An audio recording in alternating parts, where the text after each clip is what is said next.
This morning, I'm going to tell you why I think sometimes it's good to fail. Good morning, fellow Toastmasters and honored guests.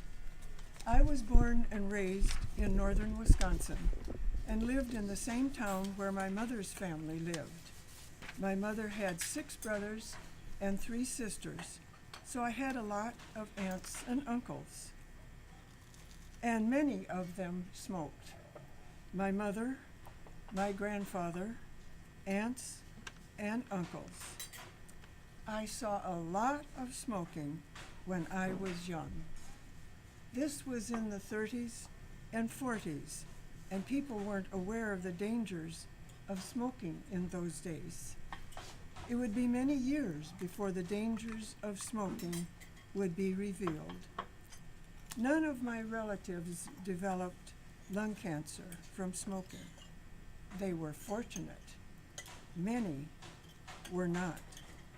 I don't know where my mother kept her cigarettes and had no interest in smoking one of them. But apparently, when I was about 10 or 11, I had a curiosity about cigarettes. I had no idea they contained tobacco. Whatever possessed me to do what I did, I'll never know. I cut a piece of white paper about the length of a cigarette and about 3 or 4 inches wide and spread it lavishly with glue. I rolled it up and set it aside to dry. When it was dry, I lit it. Wow!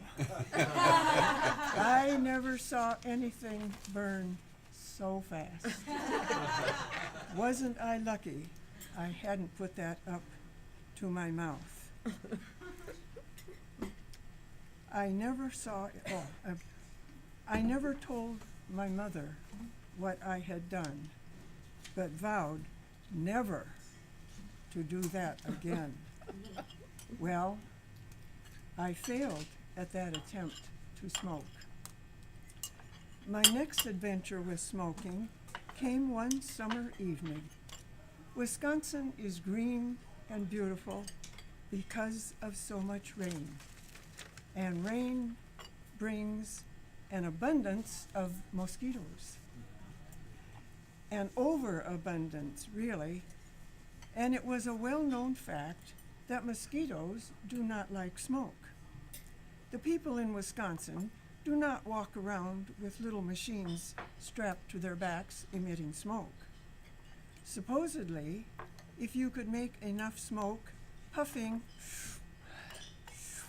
on driftwood, or smokewood as we called it, you could keep the mosquitoes at bay. Driftwood is formed when a tree has fallen into the water and been there for a long time. The wood becomes porous. You could light one end of a short piece and puff on it, and if you had the right technique, you could produce enough smoke to ward off an attack of bloodthirsty mosquitoes. You've never lived where there are mosquitoes. My youngest aunt was only 3 years older than I was, and on that warm summer evening, she decided to teach me how to smoke smokewood. We walked down to the river, and Aunt Mary Jane searched along the bank until she found 2 pieces that qualified. She lit her piece and was successful in producing the desired cloud of smoke. She lit mine, and I tried my best, but my best wasn't good enough. I couldn't keep it going, and therefore I couldn't produce any smoke. My aunt kept lighting, and I kept, but to no avail. My aunt became exasperated with me and announced that we were going home. So we left the smokewood where we found it and started home. All the way home, she kept telling me she was never, never, never going to try to teach me how to smoke wood again. And she never did. I failed in my second attempt to smoke. Having failed twice